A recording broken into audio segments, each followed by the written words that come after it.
Placement से 4 महीने पहले कुछ ऐसी होती थी मेरी सुबह। रोज़ 1-2 बजे उठता था क्योंकि रात को 4-5 बजे तक तो फ़ोन ही चला रहा होता था। अबे यार आज भी 2 बज गए उठते उठते।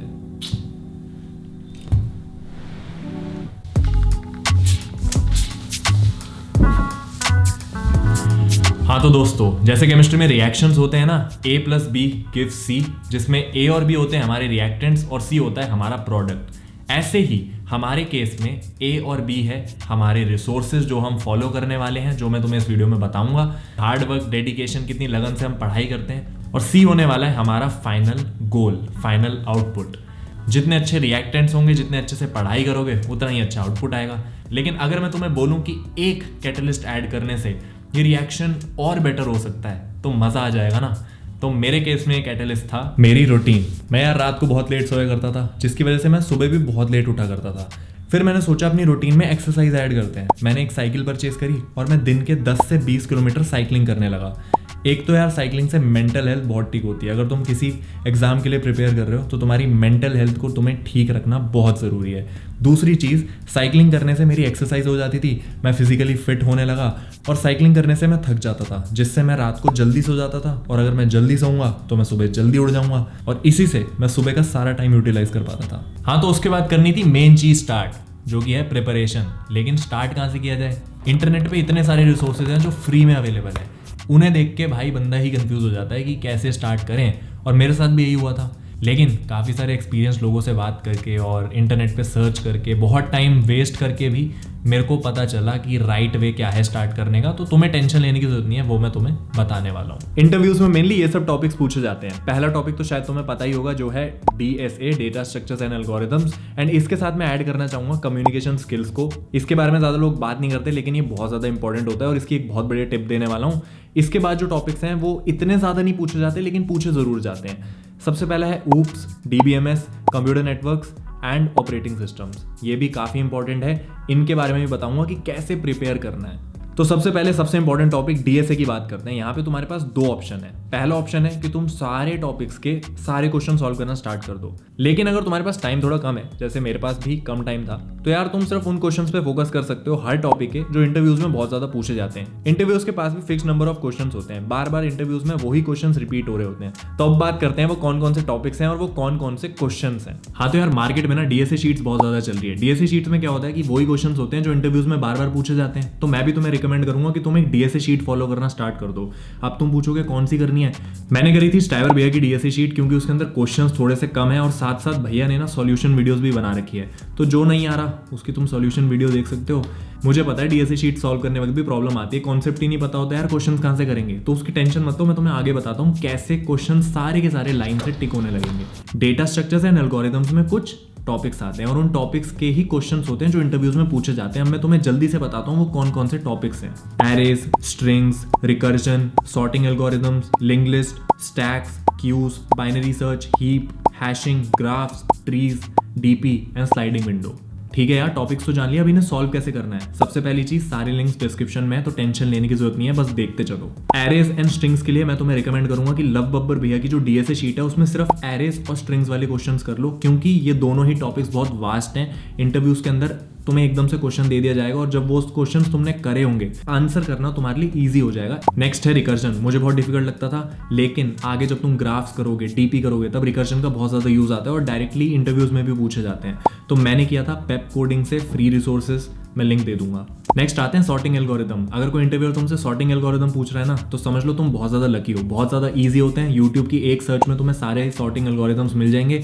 सारी चीज़ें तुम अच्छे से कर सकते हो, कोई दिक्कत नहीं है। नेक्स्ट है लिंक लिस्ट। ये है तुम्हारे इंटरव्यू स्टार्टर्स। जैसे तुम किसी रेस्टोरेंट में जाके स्टार्टर्स ऑर्डर करते हो ना, ऐसे इंटरव्यूअर जब आता है ना, तो सबसे पहले बेसिक लिंक लिस्ट के क्वेश्चन पूछता है, ताकि वो पता लगा सके कि तुम्हें कुछ आता भी है या नहीं आता। Stacks, binary search and heap, ये तीनों तुम आदित्य वर्मा भैया की प्लेलिस्ट से कर सकते हो। कुछ नहीं करना, बस प्लेलिस्ट देखना स्टार्ट करना है और आगे मैं जो नोट्स बनाने का तरीका बताने वाला हूँ वैसे नोट्स बनाते रहने हैं। नेक्स्ट है हैशिंग, जो काफ़ी इजी भी है और काफ़ी ज़्यादा पूछा भी जाता है। तो अनुज भैया की इन पे 3-4 वीडियोज़ हैं यार। एक उनकी DSA 1 कोर्स की है और एक नॉर्मल उन्होंने वीडियो बना रखी है। दोनों का लिंक मैं दे दूंगा, वो कर लेना, हैशिंग भी हो जाएगा। अगले आते हैं दो बड़े टॉपिक और इनसे बहुत ज़्यादा डर लगता है सबको। एक है ग्राफ्स, एक है ट्रीज, और ये अच्छी अच्छी कंपनीज में पूछे जाते हैं इंटरव्यू राउंड्स में। ड्राइवर भैया ने प्लेलिस्ट बना रखी है ग्राफ्स की भी एंड ट्रीज की भी। कैसे सॉल्व करनी है उसके लिए वीडियो देखते रहो, आगे बताता हूँ। एक और टॉपिक जिससे सबको डर लगता है और बहुत ज़्यादा डर लगता है, मुझे भी लगता था बहुत ज़्यादा, वो है डायनेमिक प्रोग्रामिंग।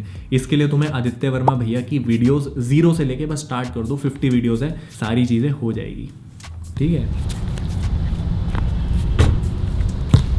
हाँ तो यार ये थे सारे फ्री रिसोर्सेज, लेकिन मार्केट में पेड रिसोर्सेज भी बहुत मिल जाएंगे। अब अगर मैं अपनी बात करूं तो मैंने यूज़ किया था कोडिंग निंजास का interview preparation course. Coding ninjas है यार इंडिया की one of the largest coding education company. यहाँ पे तुम्हें बहुत सारे कोर्सेज देखने को मिलते हैं। अगर तुम्हें कोडिंग स्टार्ट करनी है, डेटा स्ट्रक्चर्स एंड एल्गोरिथम्स करना है, इंटरव्यू प्रिपरेशन करनी है, कॉम्पिटिटिव प्रोग्रामिंग करनी है, मशीन लर्निंग करनी है, बहुत सारे कोर्सेज कोडिंग निंजास में तुम्हें मिल जाएंगे। और कोडिंग निंजास की सबसे बढ़िया बात, यहाँ पे तुम्हें टीए सपोर्ट भी देखने को मिलता है। तुम्हें कोई भी डाउट आता है तुम सीधा अपने टीए से पूछ सकते हो, और जब तक क्लियर ना हो टीए तुम्हारा सपोर्ट करेंगे। और क्योंकि तुम मेरे व्यूअर हो तो तुम्हें मिलेगा 20% ऑफ अगर तुम नीचे डिस्क्रिप्शन में दिए हुए लिंक पे क्लिक करोगे तो। ठीक है, जाओ चेकआउट कर लो। हाँ तो यार अब वो चीज़ शेयर करते हैं जिसने मुझे पर्सनली बहुत ज़्यादा हेल्प करी थी। ठीक है, तो लेट सपोज अभी मैं एक लेक्चर देख रहा हूँ, ये हमारा एक लेक्चर खुला हुआ है आदित्य वर्मा भैया का 01 नैपसेट का। तो अब ऐसा नहीं करना कि मैं बस देखे जा रहा हूँ और बस देखे जा रहा हूँ, ऐसा नहीं करना। मैं तुम्हें दिखाता हूँ मैंने कैसे किया था। तो ये सारे नोट्स यहाँ पे मैंने बना रखे हैं, और नोट्स भी काफ़ी अच्छे तरीके से बना रखे हैं। जो जो वीडियो के अंदर कराया गया है वो सब मैंने लिखा है यहाँ पे, जैसे कि तुम देख ही सकते हो।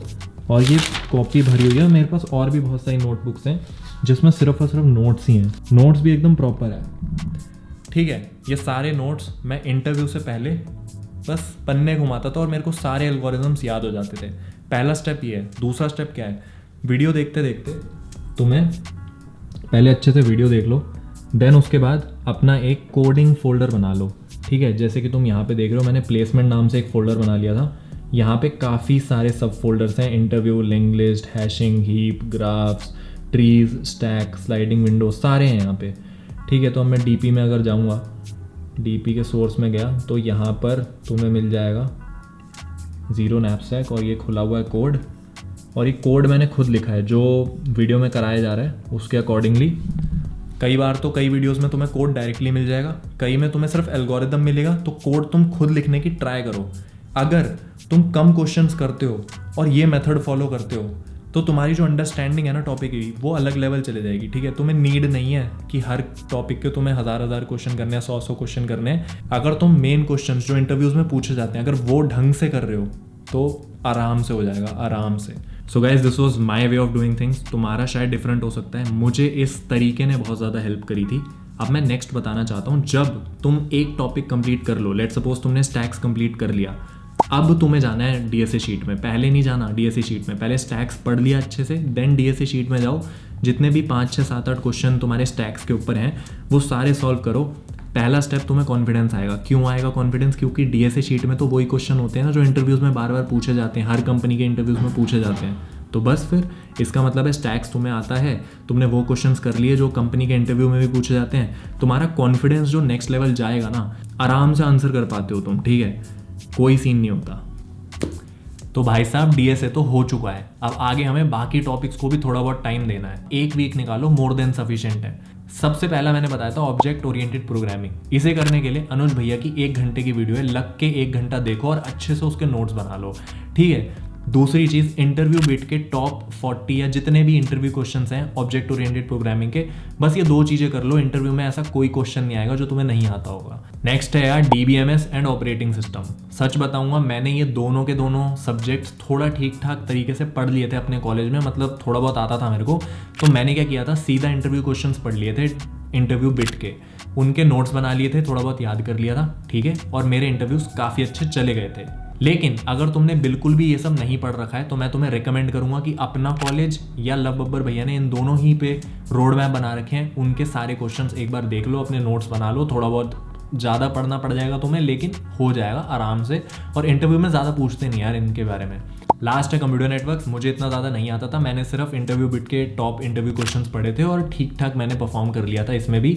तो तुम देख सकते हो रोड मैप वीडियोज़ इसके ऊपर भी यूट्यूब पे तुम्हें मिल जाएगी। एंड आई कैन गारंटी कि ये सब मोर देन सफिशिएंट है, आराम से तुम्हारे जो इंटरव्यूज हैं वो क्रैक हो जाएंगे इससे। क्या तुम इतने कॉन्फिडेंट हो कि जो इंटरव्यूअर तुम्हारे सामने बैठा है उसे तुम सेम चीज समझा सकते हो जो तुम्हारे माइंड में चल रही है? अगर हो तो बहुत अच्छी बात है, लेकिन यहाँ पे मैं एक ट्रिक शेयर करना चाहूंगा तुम्हारे साथ। जब भी तुम कोई कोडिंग क्वेश्चन सॉल्व करते हो तो ऐसा एज्यूम करो कि इंटरव्यूअर ने तुमसे यही क्वेश्चन पूछा है। अब वो कोड और वो एक्सप्लेनेशन वो तुम देना चालू करो, अपने आप से बातें करो और धीरे धीरे ये तुम्हारी हैबिट बन जाएगी। विद एग्जांपल्स ट्राई करो एक्सप्लेन करने की।